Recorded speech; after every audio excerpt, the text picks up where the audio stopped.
नमस्कार, लक्षवेधीमध्ये आपल्या सगळ्यांचं स्वागत। मी प्रसाद काथे।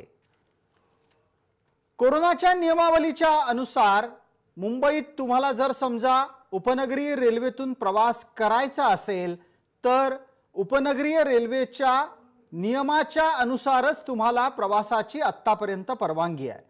नियम काय असावेत हे ठरवण्याचा अधिकार राज्य सरकारला असल्याने रेल्वेने राज्य सरकारकडून आदेश प्राप्त करून घेतले आणि त्याची अंमलबजावणी सुरू केली। पण आता प्राप्त परिस्थितीमध्ये हे नियम बदलायला हवेत, यातले काही नियम काढून टाकायला हवेत इथपर्यंतची चर्चा न्यायालयात जाऊन पोहोचली आहे। आत्ताच्या घडीला लशीचे दोन्ही डोस घेतलेले नसतील तर तुम्हाला मुंबईच्या उपनगरीय रेल्वे सेवेचा वापर करता येत नाही। मुंबईमध्ये दिवसभराला जवळपास 75 लाख लोक एकेकाळी लोकलच्या माध्यमातून एका ठिकाणाहून दुसऱ्या ठिकाणी जायचे। आत्ताच्या घडीला लससक्ती इतकी आहे की ही संख्या जवळपास 30 ते 40% आलेली आहे। समजा अशा प्रकारची लससक्ती काढून टाकली तर मुंबईकरांना प्रवासासाठी एक वेगवान स्वस्त वाहन उपलब्ध होईल। दस्तूर खुद्द न्यायालयानेच या प्रकरणामध्ये हस्तक्षेप केलाय आणि त्याला निमित्त ठरलंय ते त्यांच्या समोरच्या याचिकेचं। राज्य सरकारने सुद्धा लससक्तीच्या हटवण्याच्या दृष्टीने आपलं म्हणणं नोंदवलेलं आहे। पण त्यापेक्षा अधिक धक्कादायक आणि चिंताजनक बाब अशी समोर येते की राज्य सरकारने केलेली लससक्ती ही नियमात बसणारीच नव्हती। या प्रकारचा तपशील समोर आल्याच्या नंतर आतापर्यंत कोरोनाची नियमावली ज्या पद्धतीने राज्यामध्ये अंमलात आली ती सगळीच प्रश्नचिन्हांकित झालेली आहे।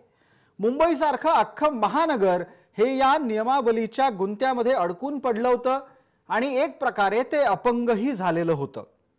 दुसऱ्या बाजूला नियमावली केवळ विशिष्ट लोकच पालन करत होते। एका मोठ्या वर्गाने या नियमावलीतून पळवाटा शोधून प्रसंगी ही नियमावली धुडकावून लावण्याचीच भूमिका घेतलेली दिसली। असं असताना आता न्यायालयाने हस्तक्षेप करत ही नियमावली बदलली पाहिजे इतक्यापर्यंत भूमिकेला यायला काय परिस्थिती जन्माला आली आहे। न्यायालयाने आपली भूमिका मांडण्यापूर्वी वैद्यकीय तज्ञांचं मत घेणं गरजेचं होतं का?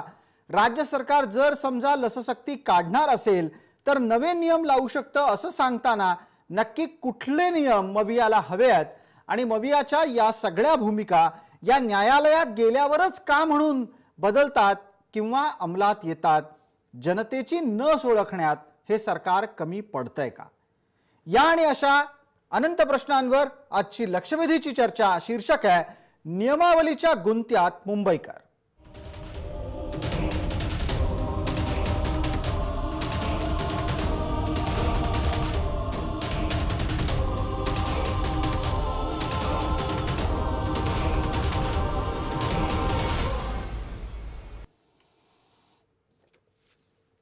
या चर्चेमध्ये आपल्यासोबत सहभागी होणाऱ्या मान्यवरांचा मी आपल्याला पटकन परिचय करून देतो। आपल्यासोबत मवियाच्या माध्यमातून डॉक्टर राजू वाघमारे, मवियाचे प्रवक्ता प्रतिनिधी आणि त्याचबरोबर काँग्रेसचे प्रवक्ता प्रतिनिधी या नात्याने जोडले गेलेले आहेत। आपल्यासोबत भारतीय जनता पार्टीचे प्रवक्ता प्रतिनिधी या नात्याने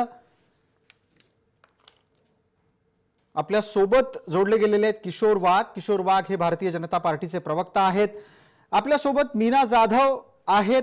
तसंच या चर्चेमध्ये डॉक्टर अविनाश भोंडवे आरोग्य विश्लेषक म्हणून सुद्धा आहेत आणि सुभाष गुप्ता आपल्यासोबत रेल्वे प्रवासी प्रतिनिधी या नात्याने जोडले गेलेत। सर्व मान्यवरांचं आपण चर्चेमध्ये स्वागत करणार आहोत।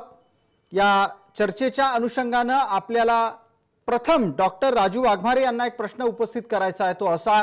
डॉक्टर वाघमारे, न्यायालयात या गोष्टीची स्पष्टता जवळपास आली की जी नियमावली लागू करण्यात आली ती नियमानुसारच नव्हती।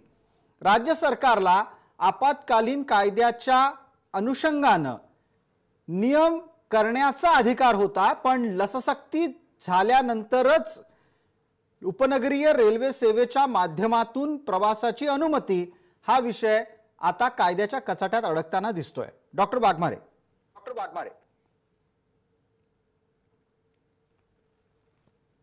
डॉक्टर राजू वाघमारे, आवाज येतो? जी, आपला स्पीकर आपण बंद करावा आणि आपलं उत्तर द्यावं जेणेकरून तुमचा माईक सुरू राहील आणि तुमचं म्हणणं लोकांपर्यंत पोहोचेल।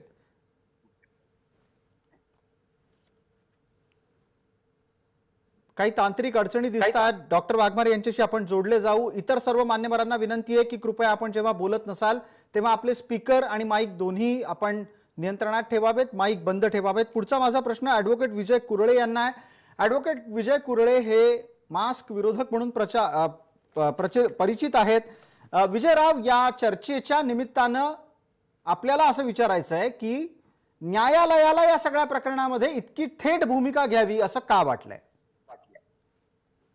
तुमचा आवाज थोडासा डबल काहीतरी आवाज क्लिअर आहे का? जी, आवाज पुन्हा पुन्हा ऐकायला येतोय. माझ्या मते तुमच्याकडे जर समजा स्पीकर सुरू असेल तर कृपया बंद करावा. आवाज काहीच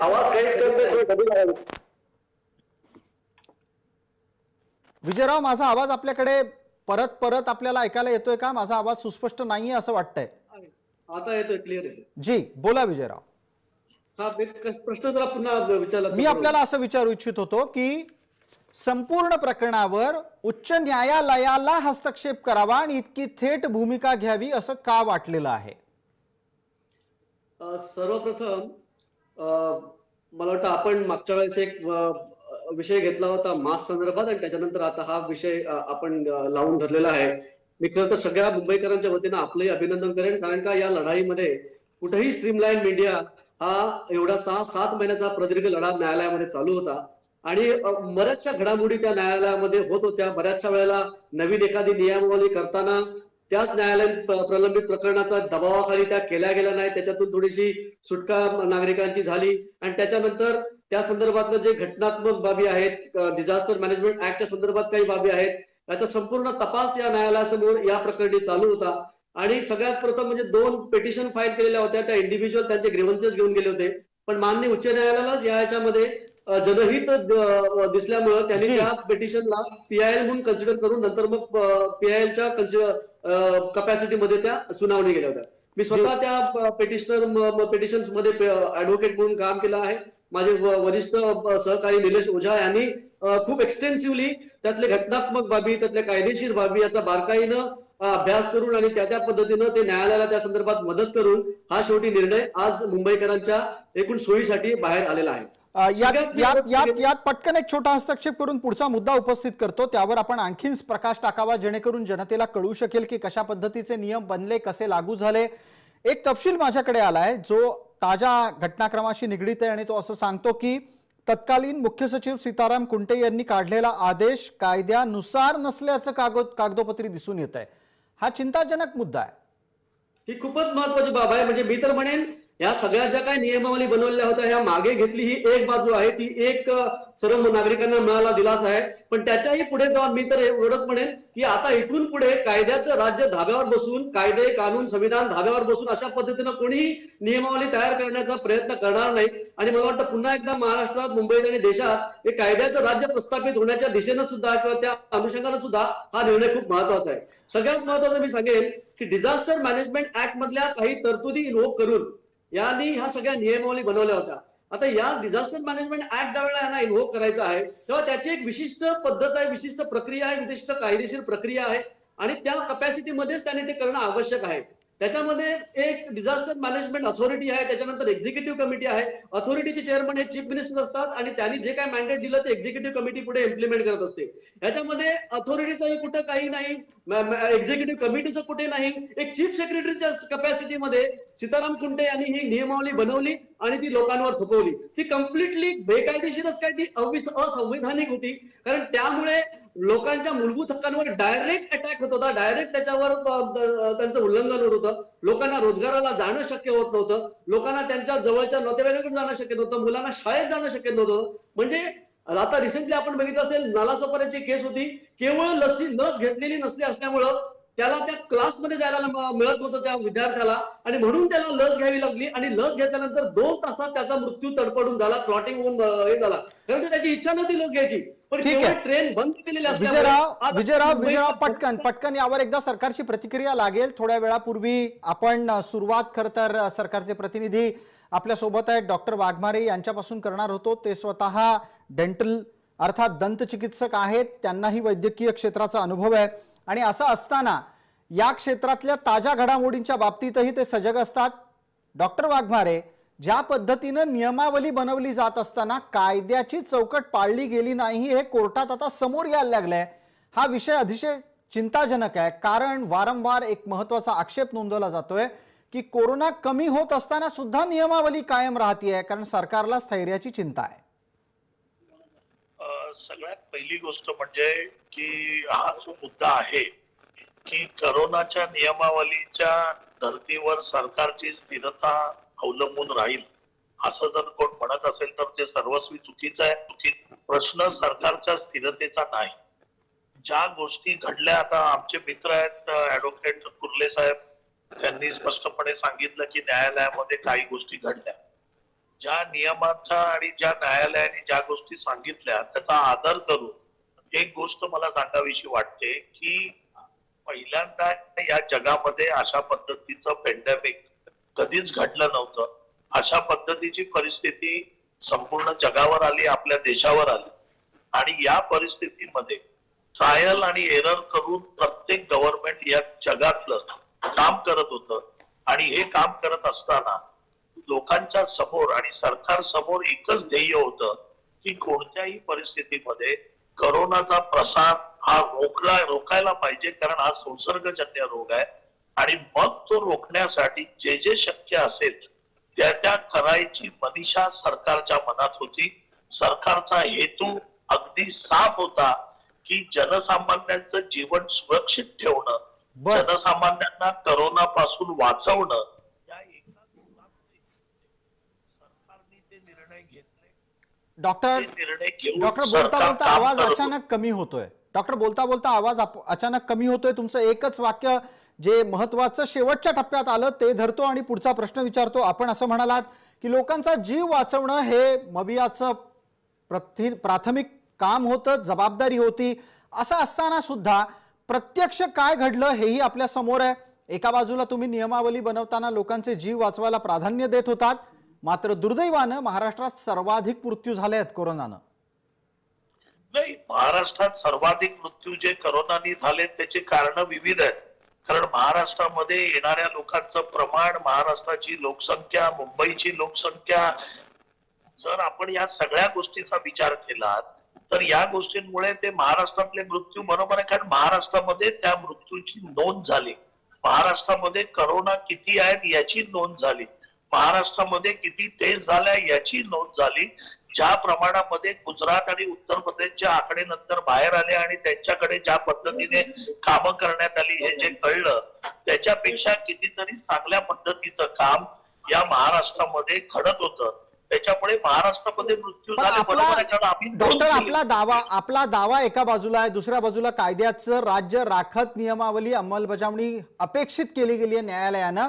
पटकन आणखीन एक पुढचा प्रश्न उपस्थित करतो तो सुभाष गुप्ता यांना, त्यानंतर डॉक्टर अविनाश भोंडवे आपल्यासोबत जोडले गेलेले आहेत। डॉक्टर भोंडवे यांनाही आपण प्रश्न विचारणार आहोत। सुभाष गुप्ताजी, आत्ता रेल्वे प्रवासाच्या साठी लस सक्ती असावी का? प्रवासी संघटनेचे प्रतिनिधी या नात्यानं तुमचं निरीक्षण गरजेचं आहे। कोरोनाची ज्या पद्धतीनं 100 पेक्षा कमी लोकांची संसर्ग संख्या समोर येते ती पाहता आता नियमांमध्ये बदल अपेक्षित आहेत का? जर ते झाले तर पुन्हा एकदा प्रचंड गर्दी होऊन कोरोना पसरू शकतो का? खरंच चांगला प्रश्न विचारलाय। आणि खरं म्हणजे शक्ती नव्हती ऍक्च्युअली, तसा एक प्रश्न त्यांना पण विचारायचा मला की फक्त मुंबईचा लाईफलाईन मुंबई लोकल मध्ये शक्ती पाहिजे का? आणि त्याचेच कोरोना होतो का? बीएसटी बसमध्ये कोरोना होत नाही, ठीक आहे, मानलं की तुम्ही नियम फक्त मुंबईचे लाईफलाईन मुंबई लोकलसाठीच का? आमचा एक आणखी प्रश्न आहे। आणि आता तर 100च्या खाली मुंबईचा रुग्ण आले आहेत, आणि असं असताना एक तर कोरोनाच्या नावाखाली जे हरेसमेंट मुंबईकरांना होतोय ते थांबवलं पाहिजे।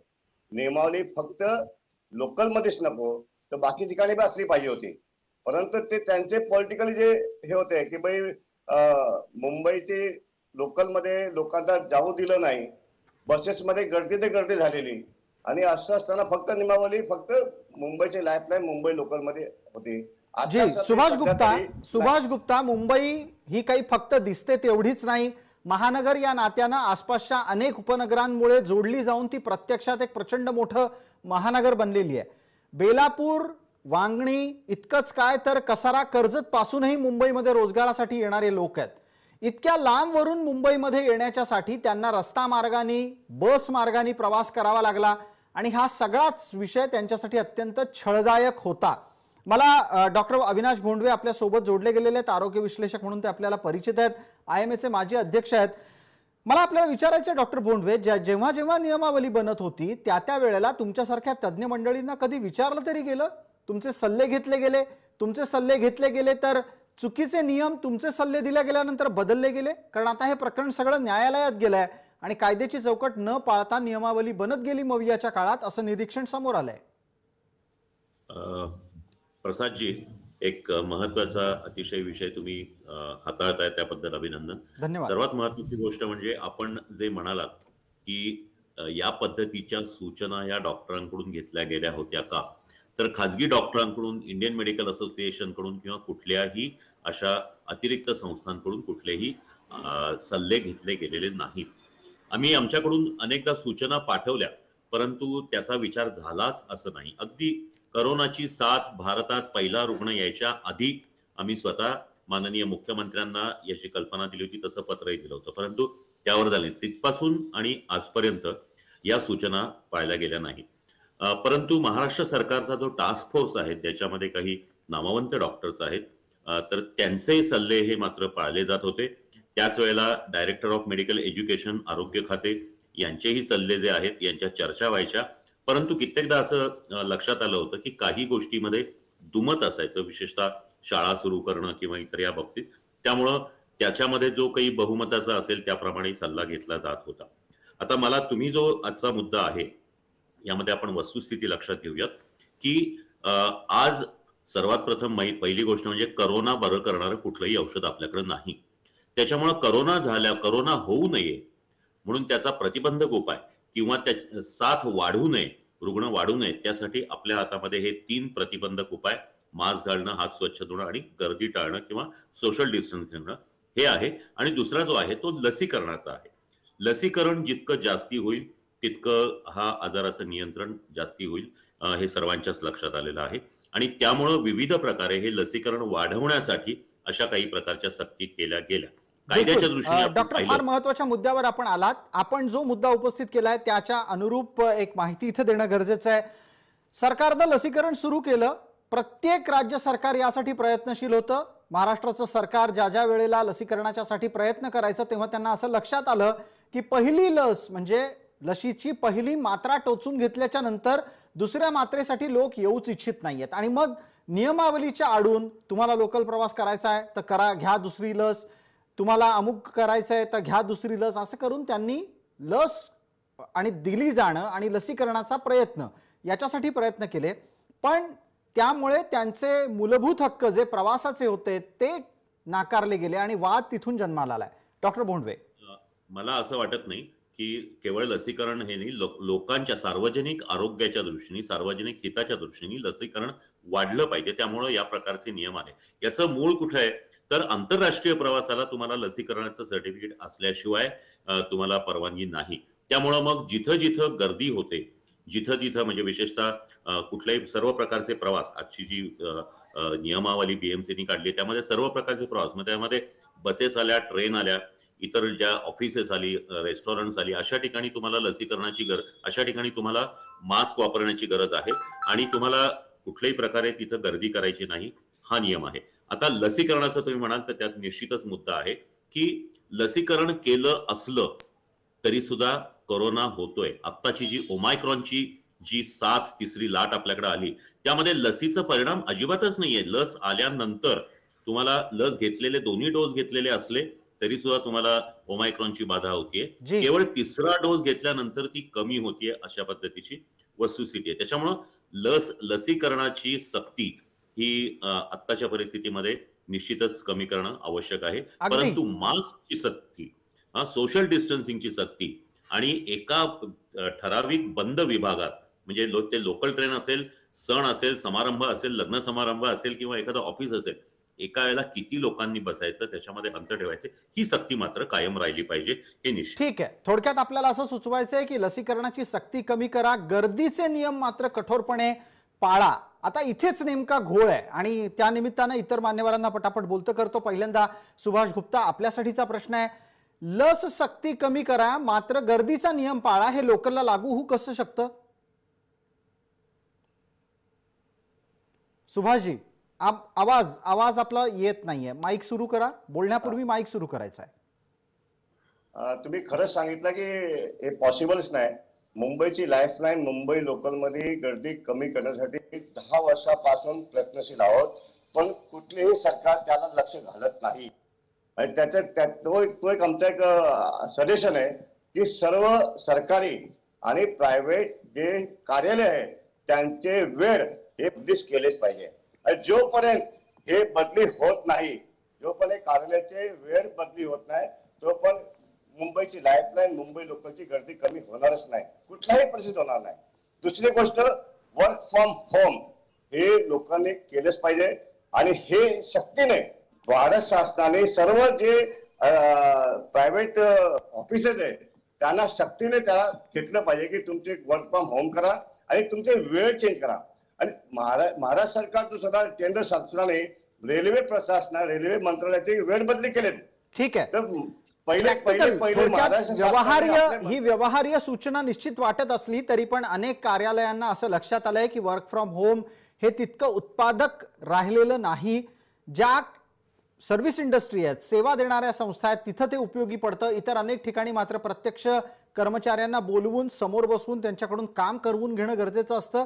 त्यामुळे हळूहळू वर्क फ्रॉम होमची संकल्पना मागे पडली. आपल्यासोबत डॉक्टर राजू वाघमारे आहेत, सरकारचे प्रतिनिधी. या नात्यानं त्यांना माझा पुढचा प्रश्न असा असेल की न्यायालयात जेव्हा लससक्तीच्या विरोधामधली चर्चा झाली त्यावेळेला असं सरकारचं मत समोर आलं की होय, मुंबईच्या उपनगरीय सेवेचा वापर करत असताना लससक्तीचा परिणाम कमी व्हावा किंवा लससक्तीचे नियम शिथिल व्हावेत याच्यासाठी निश्चित उपाययोजना केली जाऊ शकते, पण नवे नियम येतील.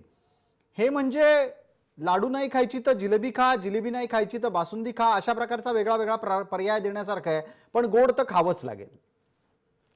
बघा कसं आहे प्रसादजी, की करोनाच्या बाबतीत लसीकरणाचा जो मुद्दा आहे त्याच्या बाबतीत जगभरामध्ये विविध मतप्रवाह आहेत. काही जण म्हणतात की लस घ्यायची नाही, काही जण म्हणतात घ्यायची, काही जण आता डॉक्टर सांगत होते की ज्यांना घेतलंय त्यांना पण झालेलं आहे करोना. त्याच्यामुळे हे जरी असेल तरी ठामपणे कोणी सांगत नाहीये की काय करायला पाहिजे आणि जो तो उपाय करण्याच्या भानगडीत आहे आणि त्याचाच परिणाम आहे की लसीकरणात. आता लसीकरणाने पुष्कळ काही यंग मुलं मरण पावलेली आहेत, काही ओल्ड जी माणसं आहेत, सिनियर सिटीजन्स आहेत, त्यांच्या रक्तामध्ये गुठळ्या तयार होऊन हार्ट अटॅक झालेला आहे. या सगळ्या गोष्टीचा जरी आपण विचार केला तरी मेजॉरिटी प्रमाणात लस घेतल्याने त्याची तीव्रता कमी होते असा WHO चा पण रिपोर्ट आहे, असा इंडियन डॉक्टरांचा पण काही प्रमाणात उपयोग आहे. आणि जर अशा प्रकारचे जर त्यांचे प्रूफ जर समोर येत असतील तर आपल्याला ट्रायल आणि एरर प्रमाणे लस घेणं हे लोकांना आपल्याला कन्व्हिन्स करून त्यांना सांगावं लागेल. त्यांना घ्यायच्या बाबतीत त्यांना थोडी सक्ती करावी लागेल. तर आता जर आपण म्हणतोय की जर नियम बदलायचे, बघा मुंबईची लाईफलाईन रेल्वे आहे हे मान्य, पण रेल्वेमध्ये जे 90 लाख प्रवासी 80 लाख प्रवासी प्रवास करतात त्याची गर्दी बघितली तर कोणत्याही परिस्थितीमध्ये गर्दी जी आहे त्या गर्दीचा परिणाम करोना पसरवण्यावर नक्कीच होणार आहे. आजपर्यंत करोना गेलाय असं आपण म्हणायला तयार नाही आहोत. आपल्याकडे संख्या कमी आहे, पण त्याच्याबरोबर एक गोष्ट आपण लक्षात ठेवली पाहिजे की करोनाच्या तपासणीची पण डॉक्टर आपण असं म्हणताय की कोरोना गेलेला नाही, दुसऱ्या बाजूला तुमच्याच सरकारमधल्या विविध मान्यवरांची समोर येणारी मतं किती भिन्न आहेत हे आपल्याला लक्षात आलं असेल. मुंबईच्या महापौर सातत्यानं म्हणतायत लवकरच मास्क मुक्ती होणार आणि दुसऱ्या बाजूला आरोग्यमंत्री म्हणतात मास्क मुक्ती होणार नाही पण नियम शिथिल होऊ शकतात. हा इतका घोळ का, लोकांना इतकं गोंधळात का टाकलं जात आहे? याचा अर्थ असा आहे की एक गोष्ट लक्षात घ्या, मास्क तर आपल्याला घालावाच लागणार आहे, कारण जोपर्यंत याच्यामध्ये हर्ड इम्युनिटी डेव्हलप होत नाही, जोपर्यंत पूर्ण प्रमाणात गेलाय असं होत नाही तोपर्यंत मास्कची काळजी ही आपल्याला घ्यावीच लागणार आहे.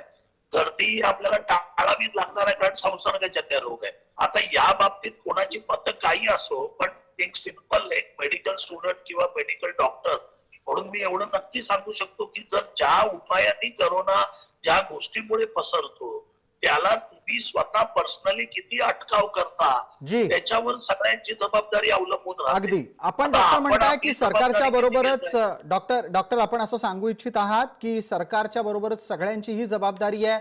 मला पटकन ऍडव्होकेट कुरळे यांना बोलतं करायचंय. विजयराव, सरकार म्हणते नियम पाळणं ही सगळ्यांची जबाबदारी आहे, पण त्याचबरोबर सरकारी पातळीवर नियम काय असावेत याबाबत आणि अंमलबजावणीबाबत असलेला घोळ हा हिमालयाच्या इतका उंच आहे. विविध प्रकारे मंत्र्यांकडून नेत्यांकडून होणारी वक्तव्य ही एका बाजूला आहेत आणि दुसऱ्या बाजूला पूर्ण घोळ आहे तो अंमलबजावणीचा.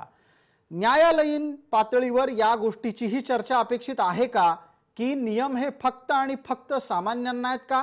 नियम हे केवळ आणि केवळ त्यांनीच पाळायचे आहेत का? राजकारणी असो किंवा बलशाली माणसं असोत, हे कुठलेही नियम पाळताना दिसत नाहीत किंवा झुंडीनं समूहानं जगणारी जी कोणी मंडळी आहेत ती सुद्धा नियम पाळत नाहीत. खरं तर या सगळ्या गोष्टीचा मागच्या 6-7 महिन्यात माननीय न्यायालयासमोर चर्चा झाली, त्याच्यावर खूप डिबेट झाली, आर्ग्युमेंट झाली. आणि सगळ्यात पहिलं मी सांगू इच्छितो की आम्ही केवळ कायद्यातल्या किंवा संविधानात्मक त्रुटी घेऊन तिथे न्यायालयात गेलेलो नव्हतो. मागचे जे काही 6-7 महिने हा लढा चालू होता तो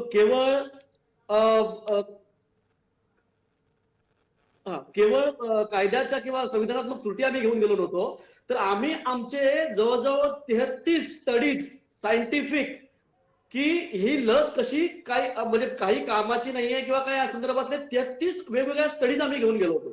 आणि त्याही आम्ही त्यांच्यासमोर ठेवल्या होत्या की त्याच्यामुळे तुम्ही लस ही परिणामकारक नाहीये आणि केवळ लसीचा आधार घेऊन तुम्ही अशा पद्धतीनं काही डिस्क्रिमिनेशन जर करणार असाल तर ते योग्य नाही. लोकांच्या मूलभूत हक्कांवर डायरेक्टली गदा येते आणि त्याच्यामुळे लोकल ट्रेन ही सगळ्यांसाठी सोयीस्कर आहेत आपापल्या ठिकाणी डेस्टिनेशनला पोहोचण्यासाठी, कामासाठी. आणि तीच जर बंद केली तर एका ठिकाणी तुमचं म्हणतात का तुमचं एक दिशा अशी होती या सगळ्या डिझास्टर मॅनेजमेंटची की बाकी कुठल्याही कारणानं लोक मेली तरी चालतील पण करोनानं मारता कामा नये. बिलकुल. आणि यातला जो दुजाभाव होता, आपण लसीकरणाच्या निमित्तानं काही भूमिका स्पष्टपणे मांडत आहात ज्या सुरुवातीपासूनच वादात अडकलेल्या आहेत. विजयराव, त्यावर एकदा सविस्तर निश्चित चर्चेला आपण आमंत्रित असाल, पण आत्ताच्या घडीला आपण जो अंमलबजावणीतला भेदभाव मांडला तो चिंताजनक आहे.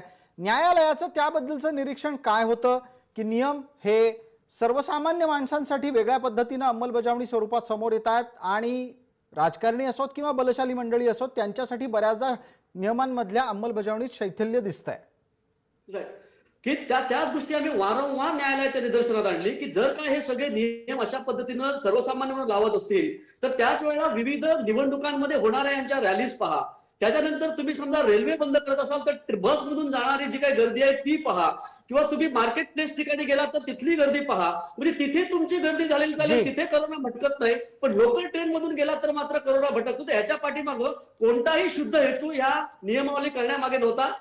आता एक पटकन प्रश्न वेळेच्या मर्यादेमध्ये आपण केवळ 10 सेकंदात उत्तर द्या. तुम्ही लस सक्ती हटवण्याच्यासाठी आणि मास्क सक्ती हटवण्याच्यासाठी राज्य सरकारला काही मुदत द्यावी, न्यायालयानं एखादी तारीख ठरवून द्यावी असं म्हटलेलं आहे का? कारण मार्चच्या पहिल्या आठवड्यात कोरोना जाईल अशी भविष्यवाणी आरोग्यमंत्री आधीच करून बसले.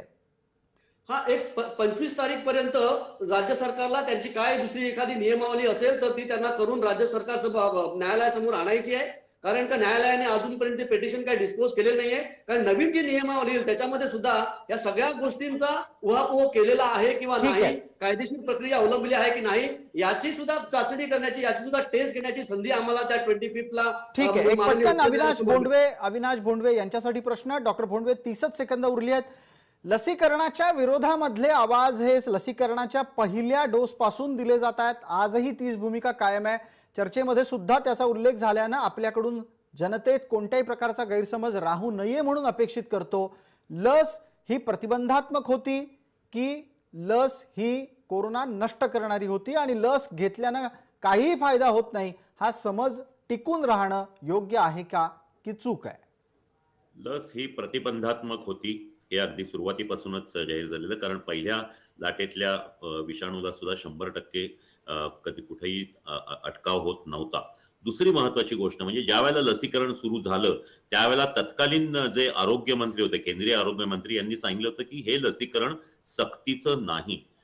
आज महाराष्ट्राबरोबर इतर राज्यांमध्येही अशा पद्धतीच्या खटले झालेले आहेत की लसीकरण सक्तीचं होऊ शकत नाही. जर राज्य सरकारला लसीकरण सक्तीचं करायचं असेल किंवा या गोष्टी करायच्या असतील तर केंद्रीय पातळीवर असा सक्तीचा लसीकरण सक्तीचा कायदा झाला पाहिजे. तो गेल्या 3 सेशनमध्ये त्याची चर्चाही झालेली नाही. त्याच्यामुळे केंद्रालाही लसीकरण सक्तीचं करायची असं पद्धतीचं कुठलंही त्यांचा हेतू नाही. त्याच्यामुळे आत्ताच्या घटकेला अशा पद्धतीने लसीकरणाची सक्ती करू नये. इव्हन काही ठिकाणी सरकारी ऑफिसमध्ये सुद्धा तुम्हाला जर प्रवेश घ्यायचा असेल तर लसीकरणाचं सर्टिफिकेट लागतंय. तर अशा पद्धतीचे नियम न करता केवळ प्रतिबंधात्मक जे उपाय आहेत त्याच्यावरच जोर द्यावा. ठीक आहे, धन्यवाद. आपण आपलं उत्तर आणि आपली भूमिका ही मर्यादित वेळेत संपवली, त्यासाठी आपण सर्व मान्यवर या चर्चेत सहभागी झालात त्याबद्दल आपले मनःपूर्वक आभार. या चर्चेमध्ये तूर्तास इतकंच. सर्व प्रेक्षकांना जय महाराष्ट्र.